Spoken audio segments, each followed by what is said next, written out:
O nosso trabalho hoje é dando continuidade a algumas reflexões em torno do livro Há 2000 anos. Nós vamos, com muito carinho, dar o nome ao estudo da noite, A Visão Gloriosa de Lívia. Para que a gente possa buscar a sintonia com a última semana, nós encerramos o estudo em torno do julgamento do Gólgota de Jesus, dos seus flagelos, com depoimentos de Chico Xavier e algumas leituras realizadas em torno da obra Há 2000 anos.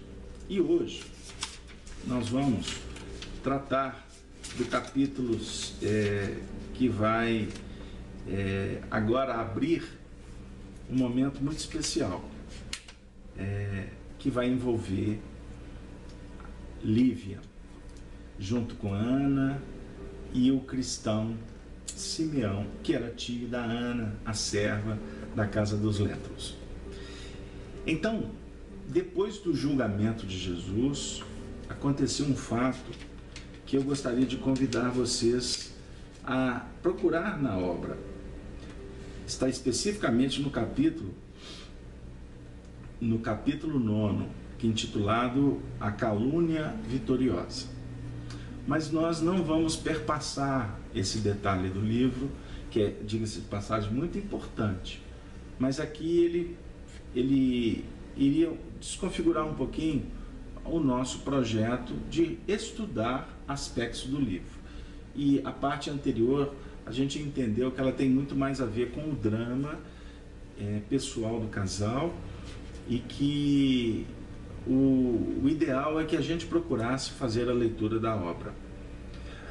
Mas depois, apenas para resumir, depois do julgamento, Simeão e Ana procuraram Lívia, a esposa do senador, com o intuito de tentar ver se ela não conseguiria interceder em favor de Jesus.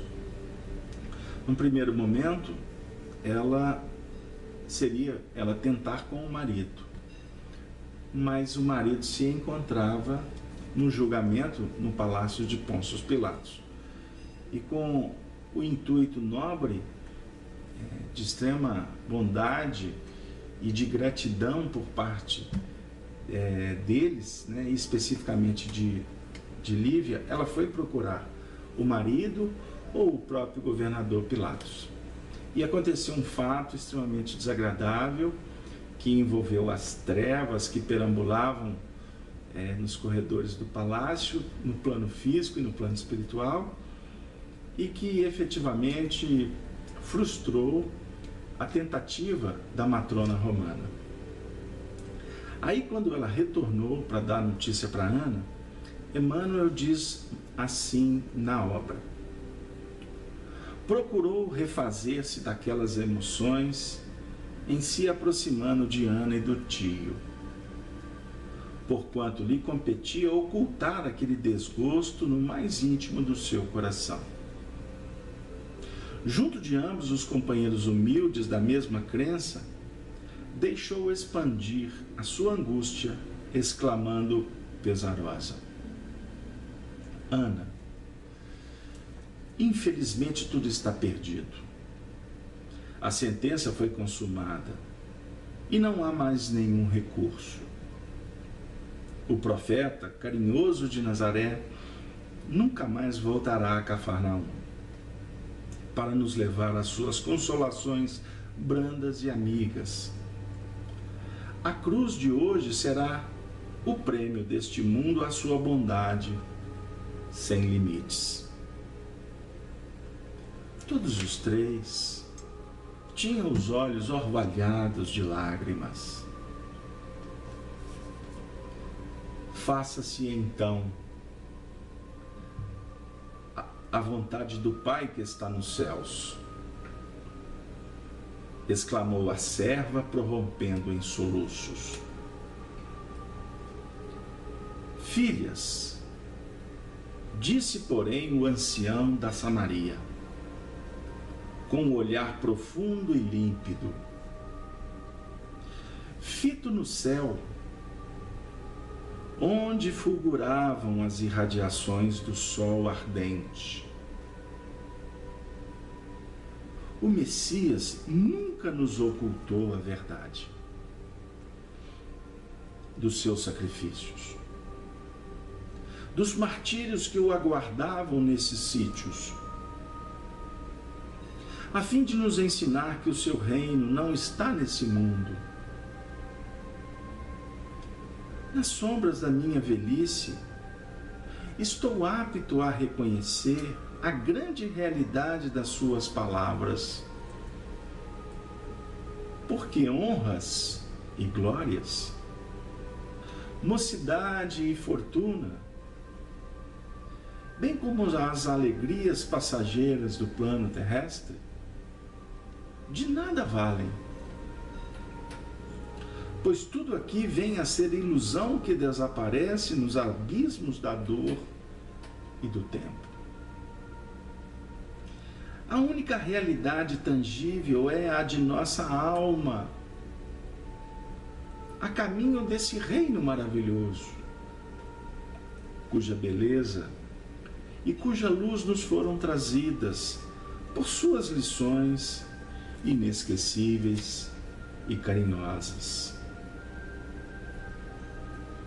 Mas obtemperou Ana entre lágrimas.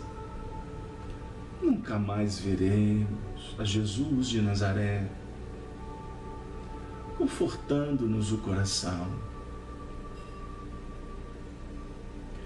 Que dizes, minha filha?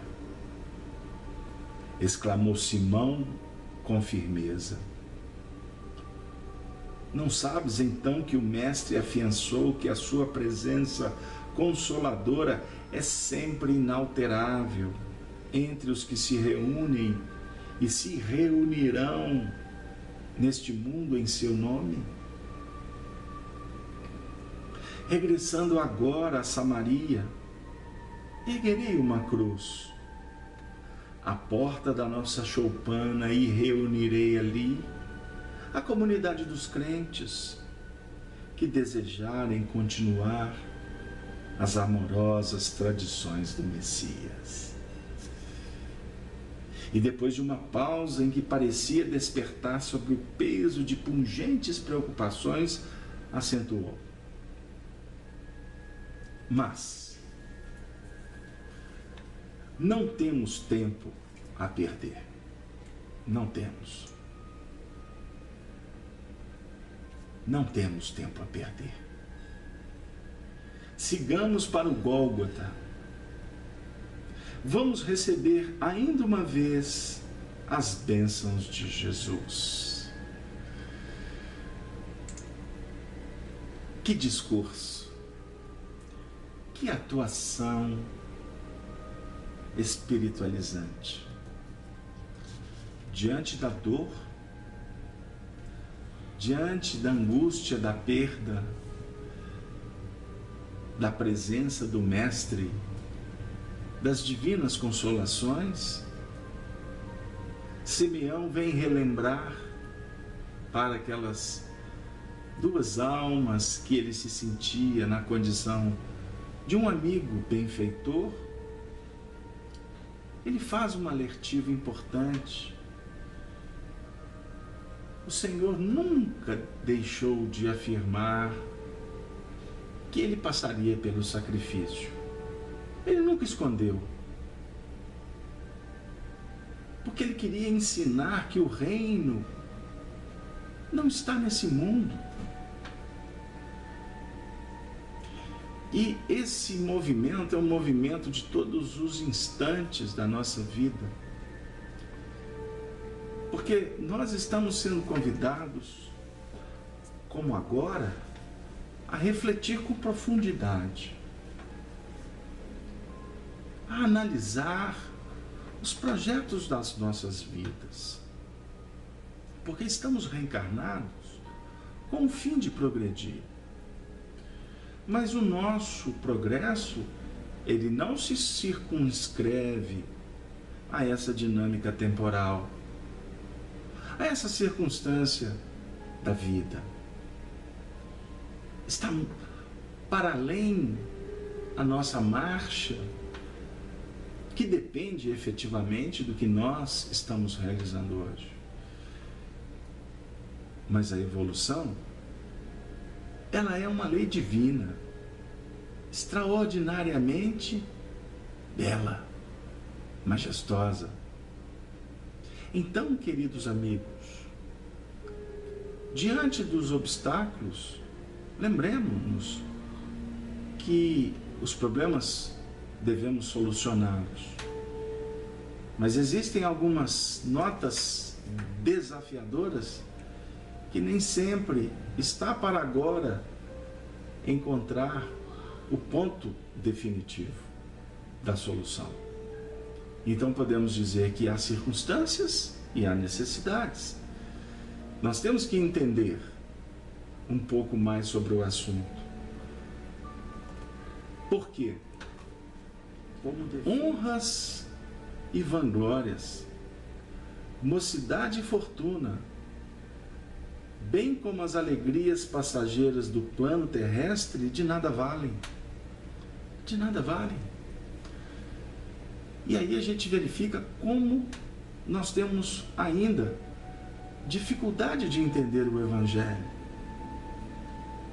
Porque nós aqui na Terra estamos buscando honras, buscando aplausos, buscando certificações, aprovações, buscando estabelecer vitórias aonde não cabe. É muito importante verificarmos o nosso comportamento, porque podemos estar gastando uma energia sobrenatural, nos desgastando, nos tornando fugazes, fúteis. Podemos estar nos tornando casca, aparência, e por dentro estamos com dificuldades seríssimas e nem sempre dispostos a olhar para dentro, para cuidar, para tratar. Para que as glórias do mundo? Diante do eterno, não se justifica o culto à personalidade. Alimentarmos os mitos são assuntos que precisamos tomar cuidado. Porque, em nome das realizações espirituais, nós estamos muitas vezes nos complicando em coisas muito elementares, sendo que a base é que vai nos projetar para as coisas espirituais. Nós não podemos personalizar, nós não devemos alimentar a personalização. Observem como é belo o tratado doutrinário espírita, a partir do seu codificador. Ele era aquele que sabia o seu nome, ele sabia a missão que ele tinha que realizar, mas jamais a divulgou.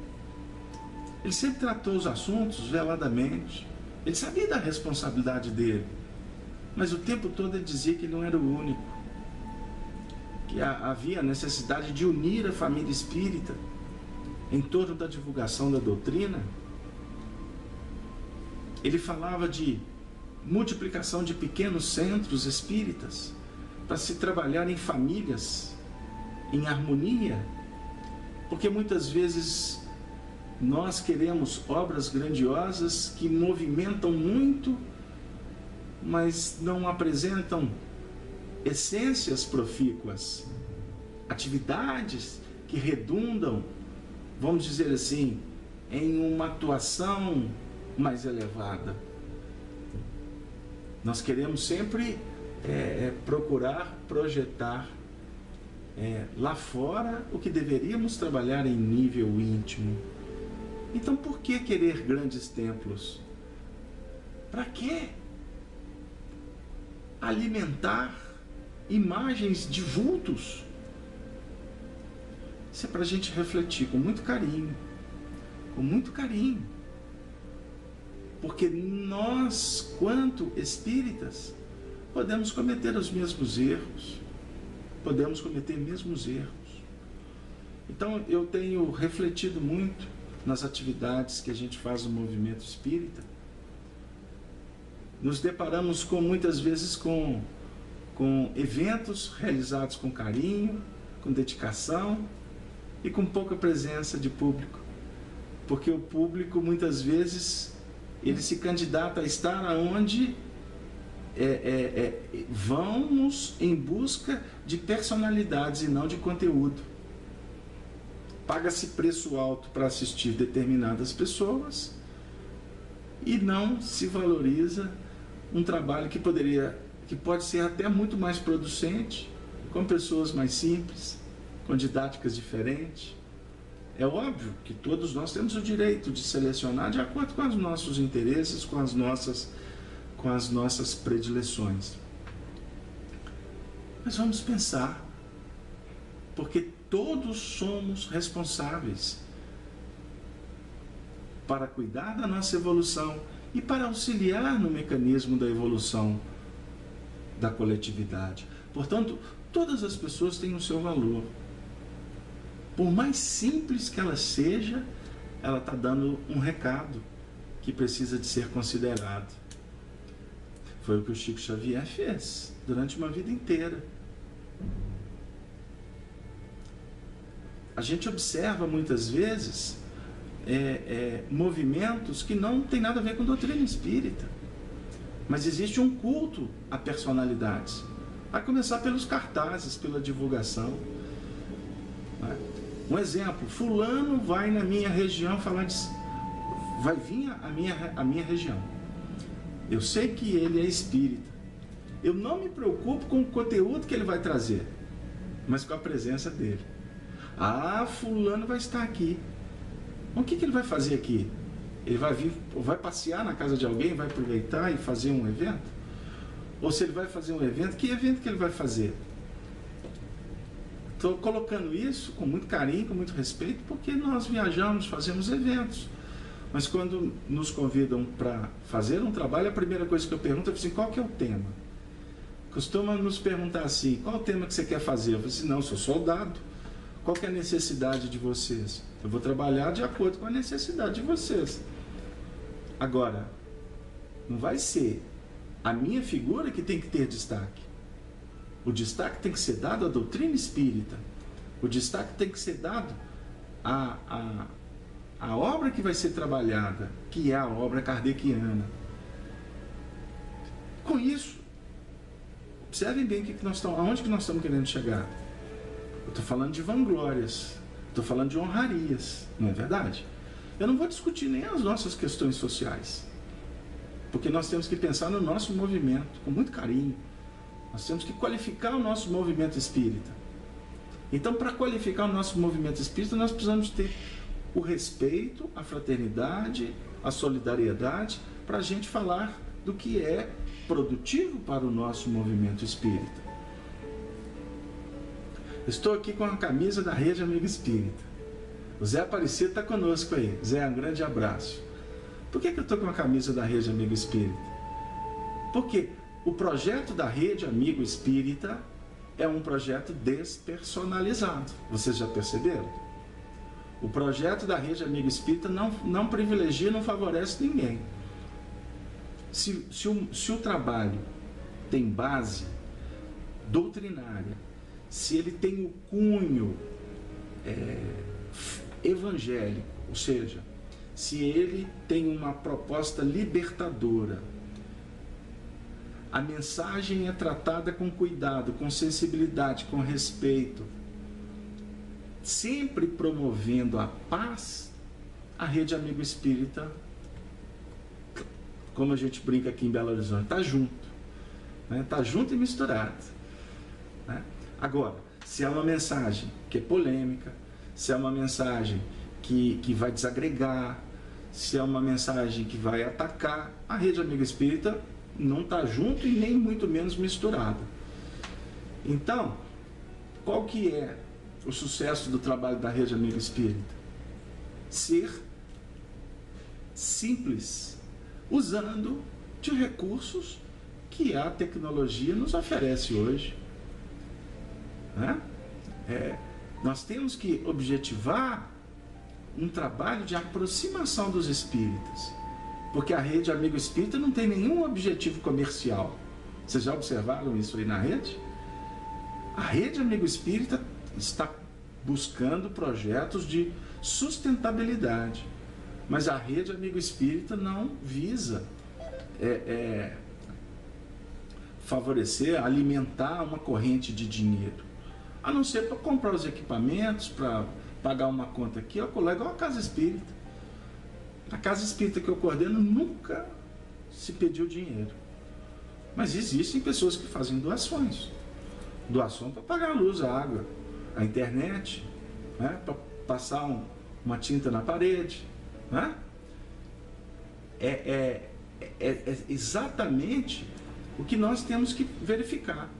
Então o Zé Aparecido, que é o idealizador, o coordenador, o tempo todo ele fala com a gente. Nós temos que envolver a muitos corações. A Rede Amigo Espírita tem o objetivo de ajudar as casas espíritas pequenas. Não quer favorecimento pessoal, quer favorecer o movimento. Você, eu, temos que agir assim nas nossas casas. Nós temos que trabalhar de sorte, por exemplo, a favorecer os nossos filhos para que eles cresçam. Agora, eu não faço isso porque eu vou dizer assim, eu sou um baita pai. Não. Eu faço o que é obrigação e faço com um profundo sentimento de amor, sem cobrança. Não é o pai que está fazendo. É toda a família operacionalizando para que favoreça o bem-estar de todos. Então, não estamos buscando honrarias. E eu não tenho dúvida de que muitos expoentes de espiritismo não buscam honrarias. Mas costumam, nós que estamos na base, é que conspurcamos o processo. Entendam bem como é que a conversa tem que ser trabalhada nas duas vias, né? Na ida e na vinda, como diz aqui em Minas. Então tá lá, Rede Amigo Espírita, divulgando, instruindo e unificando. A Rede Amigo Espírita não é Zé Aparecido. A Rede Amigo Espírita é uma rede que tem, por exemplo, o Zé Aparecido, o seu fundador, o seu coordenador, o seu responsável maior. Allan Kardec não se diz o codificador da doutrina espírita? Então são pontos. Porque o Simeão está falando aqui que ele estava velho. Na velhice, ele verificava que mocidade e fortuna, bem como as alegrias passageiras do plano terrestre, de nada valem. Quantas vezes a gente tem que passar pela vida para chegar nessa conclusão? A Ana ainda reafirma, mas Senhor, nunca mais teremos Jesus. Aí ele vai dizer, o que dizes, minha filha? O mestre afiançou que a sua presença consoladora é sempre inalterável. Quer dizer, eu, para ser fiel ao texto de João, eu estarei convosco até o fim. Até o fim. Então, por exemplo, o Arnaldo está colocando assim no chat. No decorrer dos estudos, na sala estudando Espiritismo, a equipe espiritual nos favorece com as melhores vibrações. Por isso que nós estamos aqui, porque nós estamos em busca do aprendizado, porque doutrina espírita, ela tem como base o consolo, não é mesmo? O consolo e o esclarecimento. Então nós viemos buscar o consolo, mas precisamos de esclarecimento. Ou podemos ter vindo buscar o esclarecimento e vamos receber o consolo. E com todo esse movimento que é patrocinado com a presença dos demais, de todos os componentes, nós vamos criando uma aura. um campo magnético. Um campo magnético que vai favorecer a muitos corações, que podem não estar sintonizados na mesma faixa que a maioria aqui está. Mas só de alguma forma lembrar da sala, né? Ou passar perto de você, olha lá, ele está no computador de novo, lá com aquelas coisas dele lá. Né? Aí de alguma forma abre o ouvido, né? Aguça o que está sendo dito lá. Né? Se o alto-falante está ligado. Só nesse movimento aí de prestar atenção já está acontecendo algum tipo de favorecimento. Agora imagine os enfermos, porque nós convidamos pessoas para participar conosco que estão enfermos, e no momento em que estão em prece conosco, de repente pode não estar nem tanto sintonizado com o estudo, mas estão se movimentando para abrir o coração, automaticamente vão estar recebendo benefícios. Isso é de um valor extraordinário.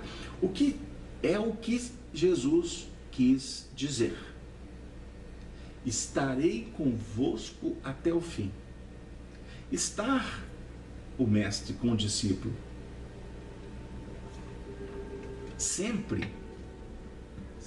Charlene, observe bem, Charlene, vê se você concorda comigo. Estar conosco sempre, nós irmãos mais novos, significa que o sempre é em qualquer condição. Vocês estão de acordo?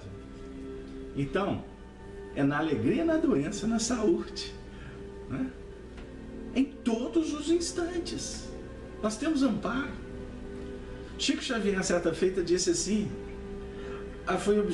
foi naquele programa que a gente fez sobre o flagelo de Jesus, teve uma frase que nós lemos do Chico dizendo que nós, quando desencarnarmos, vamos compreender os vínculos que nós temos com Jesus e Ele conosco. Interessante, né? Porque a gente lê a obra subsidiária, por exemplo, as obras de André Luiz, e é um assunto assim abordado de uma forma bem geral. Mas eu tenho para mim que o Chico queria dizer alguma coisa assim mais pontual. Ou seja, quando desencarnarmos, nós vamos entender mais o que vem a ser estarei convosco até o fim. Ou seja, qual tipo de vínculo que existe. Isso é muito importante para nós, porque agora nós estamos no estudo falando de Jesus. Então o campo magnético em torno do trabalho, ele fica pujante. Então, quando sensíveis, nós registramos coisas maravilhosas. Vidências, né? Imagens, cheiros, cor, som, vibração. São intercâmbios que acontecem que muitas vezes nos levam às lágrimas. Não é verdade? Mas e quando a gente desligar o computador no final do trabalho? Jesus não vai mais estar conosco? Ele não estará mais na nossa casa? E quando você está no seu trabalho, enfrentando os embates, que de repente você nem está se lembrando dele, nós estaremos na psicosfera dele. Esse é o ponto. Não temos tempo a perder, sigamos para o Gólgota. Vamos receber ainda uma vez as bênçãos de Jesus. Liv então vai dizer para os dois: muito grato me seria acompanhá-los. Retrucou Liv impressionada. Entretanto, urge volte a casa, onde me esperam os cuidados com a filha. Sei que hão de relevar minha ausência, porque a verdade é que estou em pensamento junto à cruz do Mestre, meditando nos seus martírios e inomináveis padecimentos. Meu coração acompanhará essa agonia indescritível, e que o Pai dos céus nos conceda a força precisa para suportarmos corajosamente o angustioso transe. Ide, Senhora, que os vossos deveres de esposa e mãe são também mais que sagrados, exclamou Simeão carinhosamente. Os deveres sagrados da família. Reflitamos, amigos espíritas, amigos cristãos. Porque não adianta deixarmos as responsabilidades que nos foram confiadas para assumir outras de tanta importância, mas que devem ser tratadas no tempo, na hora de Deus. Porque a hora, muitas vezes, dos homens é o culto à família, é a responsabilidade, é o casamento que assumimos com os seres que estão caminhando conosco. Enquanto o velho e a sobrinha se dirigiam para o Calvário, Lívia regressara ao lar apressadamente, buscando os caminhos mais curtos, através das vielas estreitas, de modo a voltar quanto antes, não só pela circunstância inesperada de sair à rua em trajes diferentes, compelida pelos imperativos do momento, mas também porque inexplicável angústia lhe azorragava o coração, fazendo-lhe experimentar uma necessidade mais forte de preces e meditações. Chegando ao lar, seu primeiro cuidado foi retornar à túnica habitual, buscando um recanto mais silencioso dos seus apartamentos, para orar com fervor ao Pai de infinita misericórdia. Daí a minutos, ouviu os ruídos indicativos da volta do esposo, que notou, se recolhia ao gabinete particular, fechando a porta com estrépito. Lembrou-se então que de sua casa era possível avistar ao longe os movimentos do Gólgota. Procurando um ângulo de janela, de onde conseguisse contemplar os penosos sacrifícios do Mestre de Nazaré, bastou buscar-se fazê-lo para que enxergasse nas eminências do monte o grande ajuntamento de povo, enquanto lá levantavam as 3 cruzes famosas daquele dia inesquecível.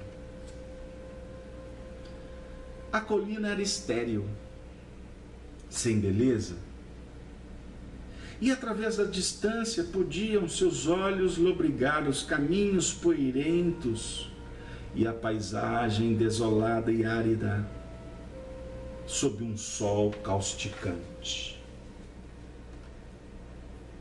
Lívia orava com toda a intensidade emotiva do seu espírito, dominada por angustiosos pensamentos. A sua visão espiritual surgiram ainda os quadros suaves e encantadores do mar da Galileia,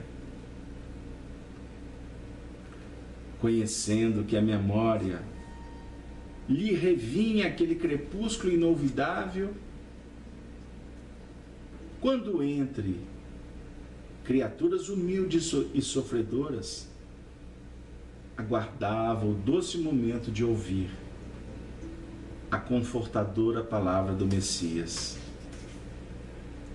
pela primeira vez. Via ainda a tosca barca de Simeão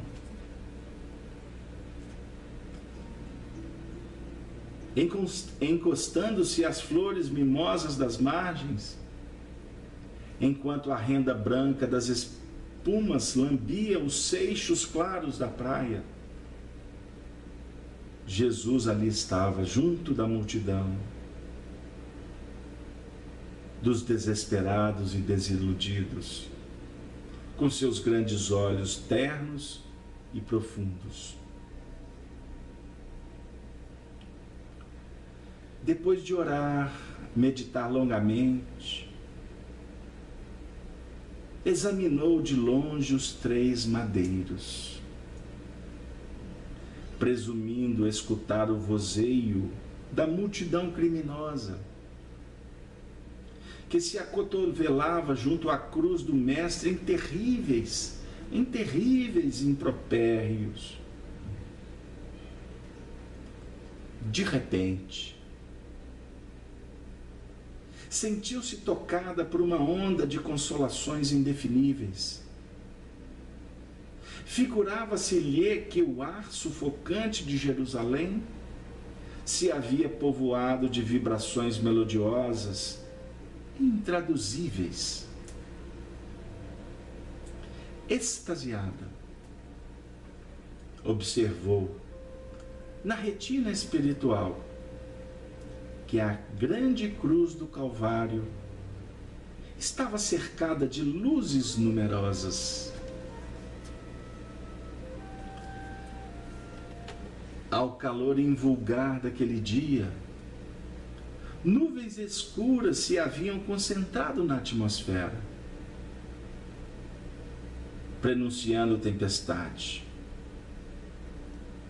Em poucos minutos, toda a abóboda celeste permanecia represada de sombras espessas.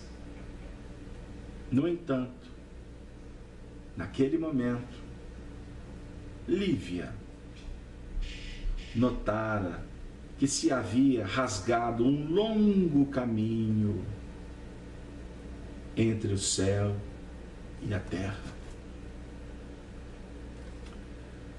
por onde desciam ao Gólgota legiões de seres graciosos e alados, concentrando-se aos milhares ao redor do madeiro. Pareciam transformar a cruz do Mestre em fonte de claridades perenes e radiosas. Atraída por aquele imenso foco de luz resplandecente, sentiu que sua alma desligada do corpo carnal se transportava ao cume do Calvário, a fim de prestar a Jesus o último preito do seu devotamento. Sim, via, agora, o Messias de Nazaré, rodeado dos seus lúcidos mensageiros e das legiões poderosas de seus anjos. Jamais supusera vê-lo tão divinizado e tão belo. De olhos voltados para o firmamento, como em visão de gloriosas beatitudes. Ela o contemplou, por sua vez. Tocada de sua maravilhosa luz, alheia a todos os rumores que a rodeavam, implorando-lhe fortaleza, resignação, esperança e misericórdia. Em dado instante, seu espírito sentiu-se banhado de consolação indefinível, como se estivesse empolgada pela maior emoção de sua vida. Notou que o Mestre desviara levemente o olhar, pousando-o nela, numa onda de amor intraduzível e de luminosa ternura, aqueles olhos serenos e misericordiosos, nos tormentos extremos da agonia, pareciam dizer-lhe: filha, aguarda as claridades eternas do meu reino, porque na terra é assim que todos nós deveremos morrer. É assim que deveremos morrer. Desejava responder às exortações suaves do Messias, mas seu coração estava sufocado numa onda de radiosa espiritualidade. Todavia, no íntimo, afirmou, como se estivesse falando para si mesma: sim, sim. É desse modo que deveremos morrer. Jesus, concedei-me alento, resignação e esperança para cumprir os vossos ensinamentos, para alcançar um dia o vosso reino de amor e de justiça. Lágrimas copiosas banhavam-lhe o rosto naquela visão beatífica e maravilhosa. Na visão beatífica e maravilhosa.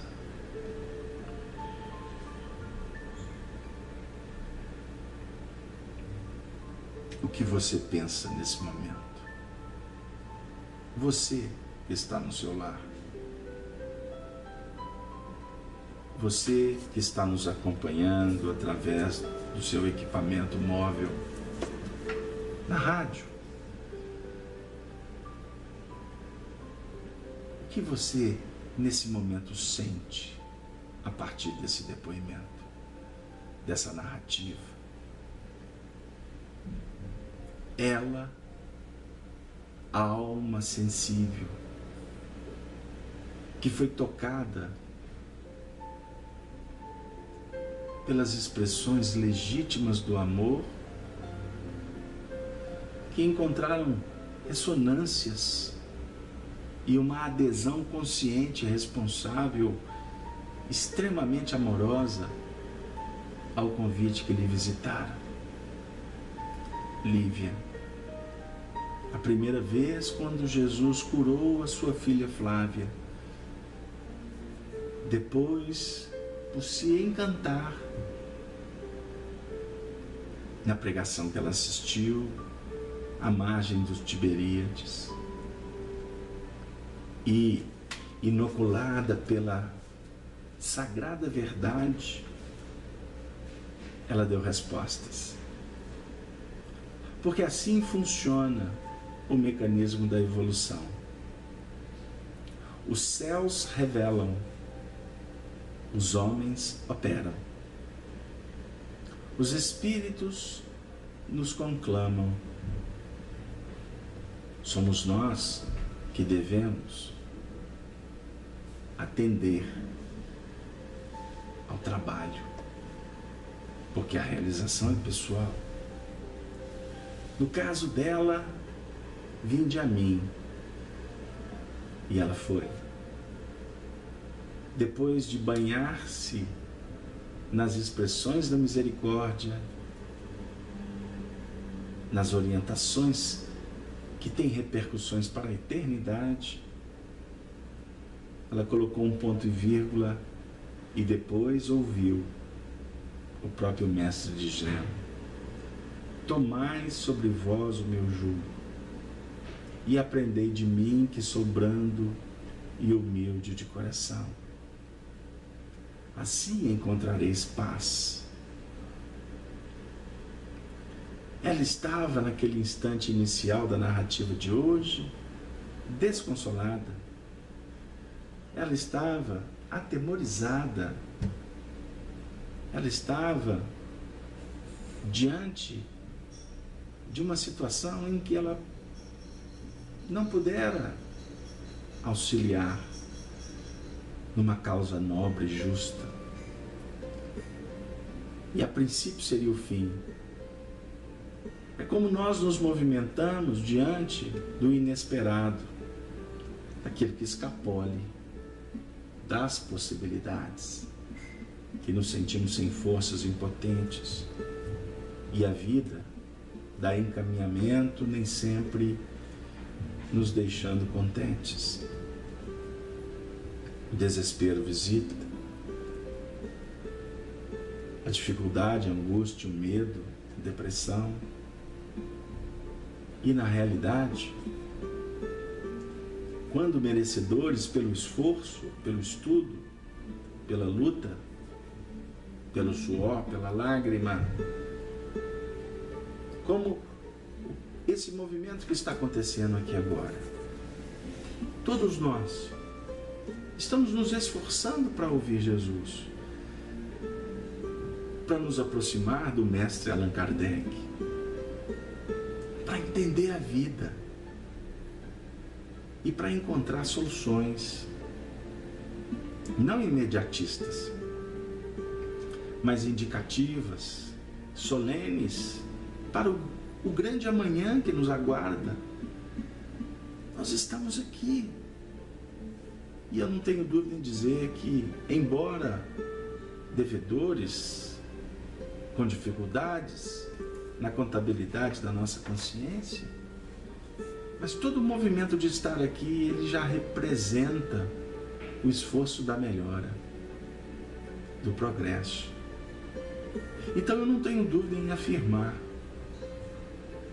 que no momento do desconsolo, do desespero, a voz do pastor vai ecoar, respondendo ao que você está buscando. Por mais que naquele momento você não esteja disposto a ouvir, mas o Paracleto, o Consolador prometido, ele vai chegar e vai te fazer lembrar daqueles momentos em que Jesus antecipava o testemunho. Não o testemunho dele, o Cristo, embora estava configurado, estava ajustado na planificação do orbe. Os profetas anteviram. E ele veio confirmar, dizendo: eu não vim destruir a lei e os profetas. Não. O Cristo não vem para mudar. Ele vem para dar continuidade. E eu poderia até dizer assim, em nível íntimo, o Cristo se faz na continuidade. Nós estamos sendo agora fertilizados. Nós estamos sendo envolvidos por uma força de expressões amorosas sutis, diferente da obsessão, da treva, que assola, que constrange, que martiriza, que flagela, que tortura, que acusa, que incrimina, que enlouquece com aquela ideia que fica pulsando na intimidade. Isto é obsessão. Inspiração superior, não. É suave, é sutil, como a onda que quebra na praia e volta para continuar aquele ciclo de ir e vir,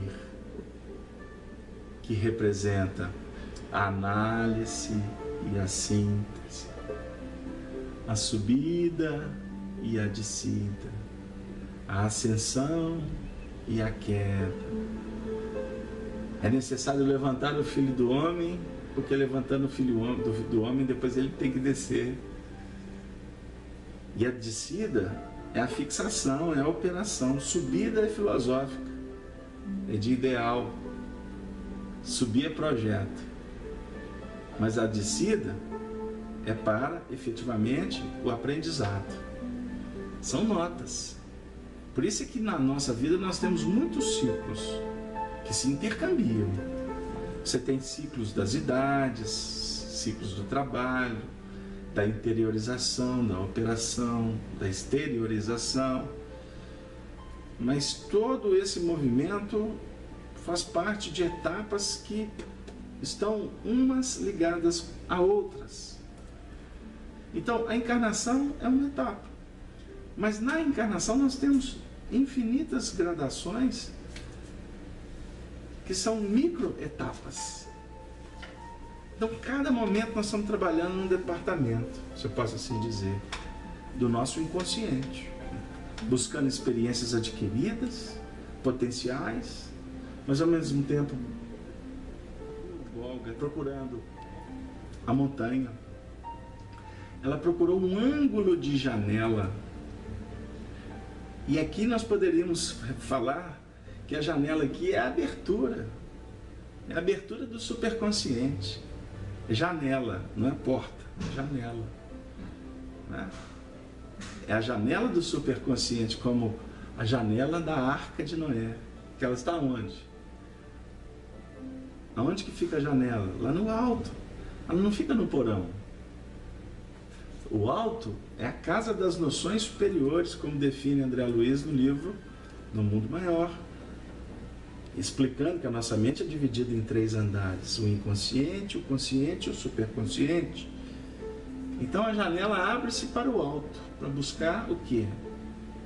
A inspiração, buscar a revelação.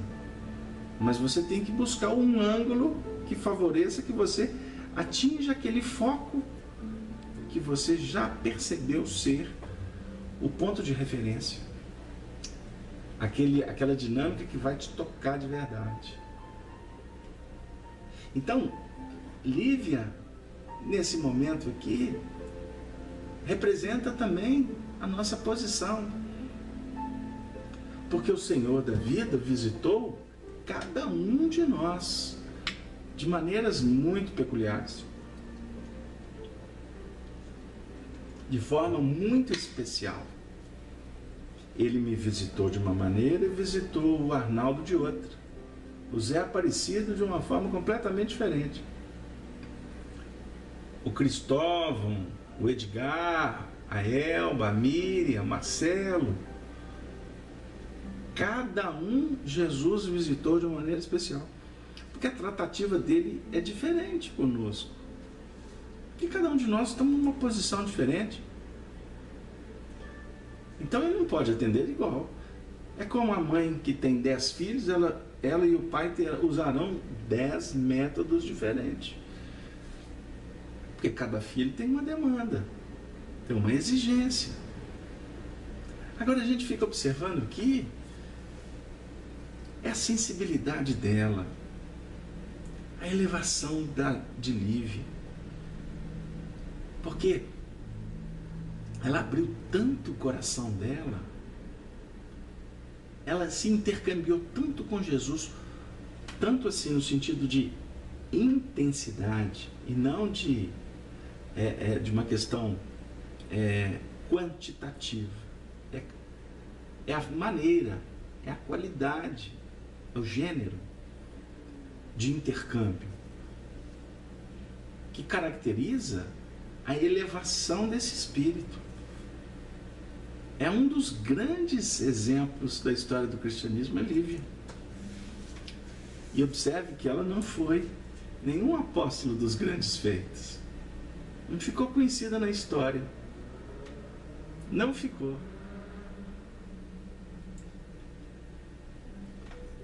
Isso é mais um ponto para a gente pensar. Simeão fala: você vai dar o seu testemunho em casa, e a gente fica buscando evidência fora. Os grandes apóstolos conquistaram, construíram no anonimato. Os que deixaram rastros históricos, vocês não tenham dúvida de que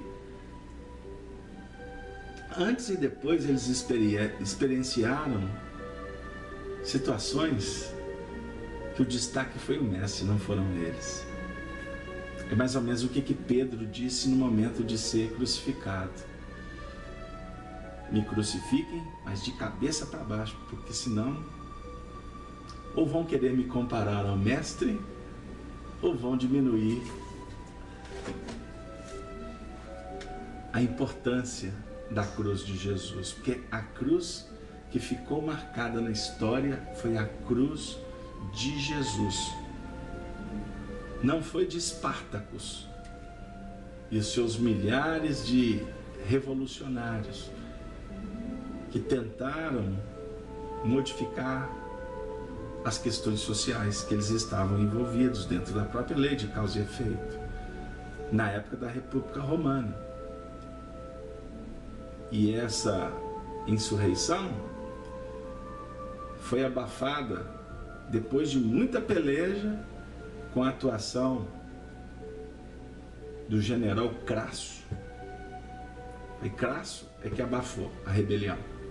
Pompeu não conseguiu e outros também não conseguiram. Foi Crasso. Então, a cruz é do Cristo. A cruz não é dos ladrões, nem do chamado bom ladrão ou do injusto ladrão. Não, a cruz é de Jesus, a cruz do Cristo. E Lívia captou tudo isso. E ela foi tão merecedora por causa desta busca, desse ajuste, dessa comunhão com o Senhor, que a visão psíquica dela abriu. Ela estava com um problema seríssimo para tratar em casa.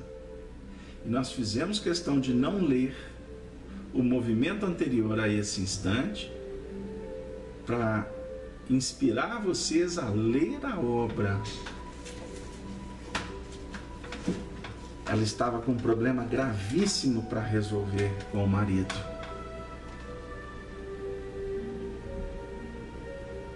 Então, naquele momento em que começaria o testemunho pessoal dela, ela se fixou no testemunho do Senhor Jesus. E enquanto a turba alucinada soltava impropérios, gritava, amaldiçoava, imaginem a cena. Ela estava no seu apartamento, fazendo uma prece e olhando para o alto da montanha e vendo à distância o que os homens que estavam próximos não viram. Ela percebia a luz, os anjos, os espíritos de alta envergadura que construíram uma ponte entre o céu e a terra para receber aquele que é a luz do mundo. E ela viu tudo aquilo. Ela viu o bem, ela viu a bondade, ela viu a autoridade, ela viu a caridade, ela viu felicidade, ela viu muitas coisas que aqueles homens que estavam na cidade não poderiam ver, pois estavam envolvidos num contexto transitório de guerras, de disputas, de poder. Quando se discute muito, geralmente se discute pelo poder de dominar. Por isso que o Chico costumava dizer que quando a caridade é muito discutida, o bem chega atrasado. para a gente pensar, queridos amigos. Nós que inclusive estamos trabalhando nas casas espíritas, cuidado com a discussão. Não vamos perder tempo com tanta burocracia. A organização é imprescindível, mas a misericórdia é impostergável, é inadiável. A tolerância, o trabalho é que é a razão de ser. A parte administrativa do movimento precisa de pessoas competentes, mas o foco principal da doutrina espírita não são as questões do mundo, são eminentemente os valores do espírito. Eu digo isso porque eu custei a aprender. E não vou dizer que eu aprendi, não. Mas nós vivemos quase 3 décadas de movimento espírita. E hoje eu tenho certeza, pelo menos na minha dimensão, que a parte organizacional foi muito importante. Mas nós temos que pensar agora no essencial. Reflitamos, queridos amigos, reflitamos. Com isso, Lívia viu a luz. E a gente gostaria de chegar nesse momento em que o Mestre, com os olhos serenos e misericordiosos, nos tormentos extremos da agonia, pareciam-lhe dizer: imaginem o campo psíquico dela, aberto. A distância foi vencida pelo amor. Filha, aguarda as claridades eternas do meu reino, porque na terra é assim que todos nós deveremos morrer. E qual foi a resposta dela? Uma prece. Uma prece. Sim, é desse modo que deveremos morrer. Jesus, concedei-me alento, porque é assim que deveremos morrer. E foi assim que iniciou o testemunho de Lívia, o testemunho mais contundente daquela encarnação. Foi no momento em que ela se apoiou no exemplo de sofrimento maior, que foi o de Jesus, o Mestre, o guia, o modelo da humanidade.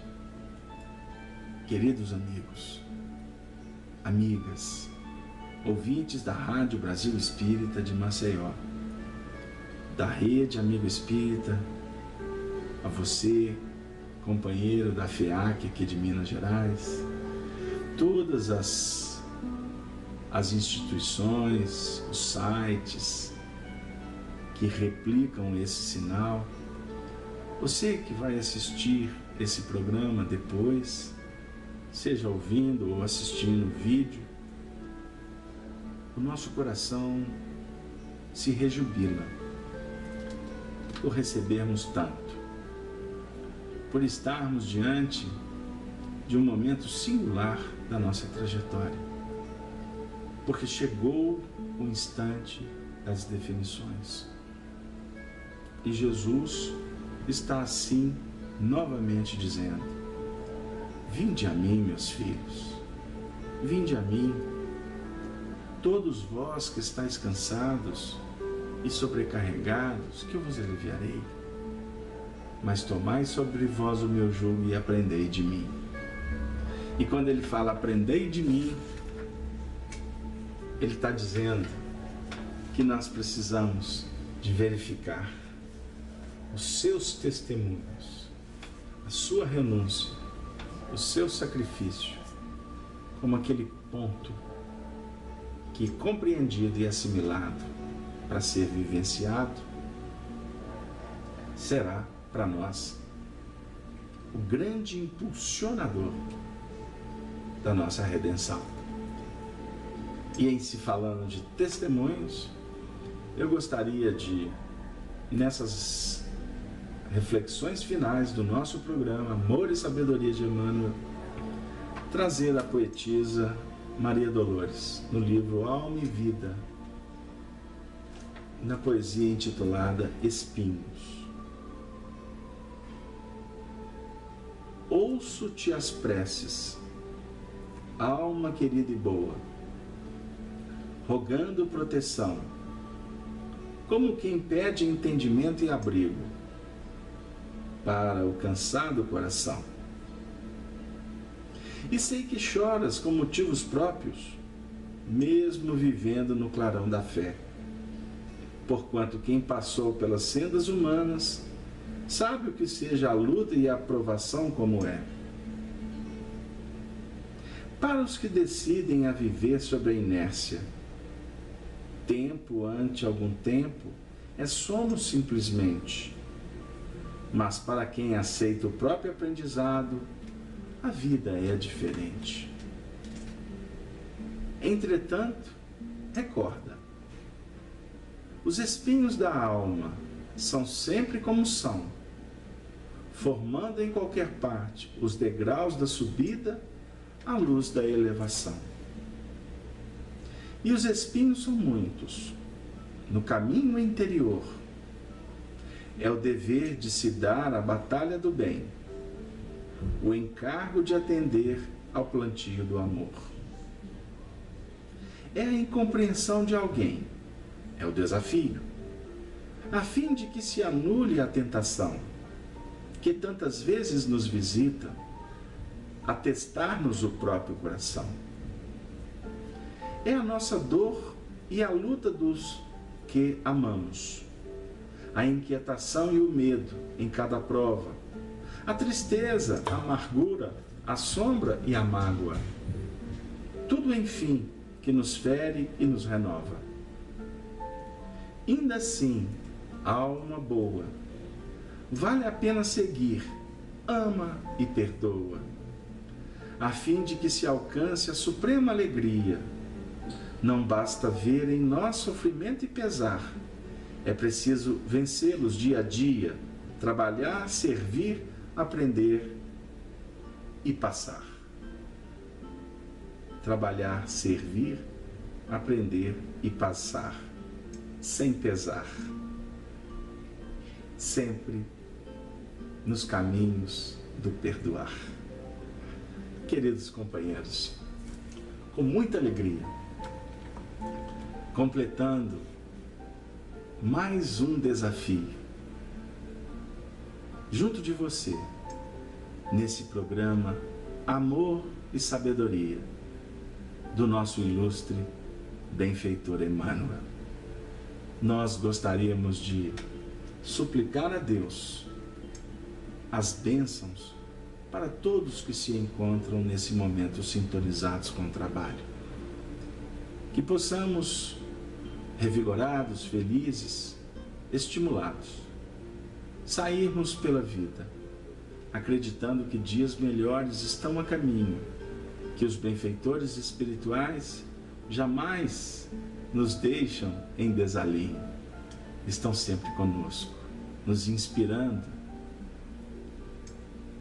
nos cativando, para que possamos construir os ninhos, que serão aquela condição de adormecermos amanhã em paz de consciência, como as aves que aguardam o período do crescimento, do trabalho em novas bases, novo tempo, novo ciclo. Que os benfeitores espirituais possam atender os nossos pedidos, cuidando dos nossos familiares. E assim, nós suplicamos que Maria Santíssima nos inspire sempre a permanecermos em sintonia com Jesus, o Mestre da Redenção, tendo em Allan Kardec aquele que codifica o nosso caminho, aquele que nos apresenta as veredas, para que nós, como ele, possamos dizer: arrependei-nos é a senha. porque é chegado o reino dos céus. E nessas vibrações respeitosas, agradecidas, nós gostaríamos de nos despedir de cada um de você que participou conosco na sala estudando Espiritismo, nos seus lares, através da Rádio Brasil, da Rede Amigo, enfim, todos vocês, possamos nós endereçar um ósculo e um amplex de muito carinho. E vamos nos despedir dizendo como sempre: Ave Cristo, Ave Cristo, Senhor.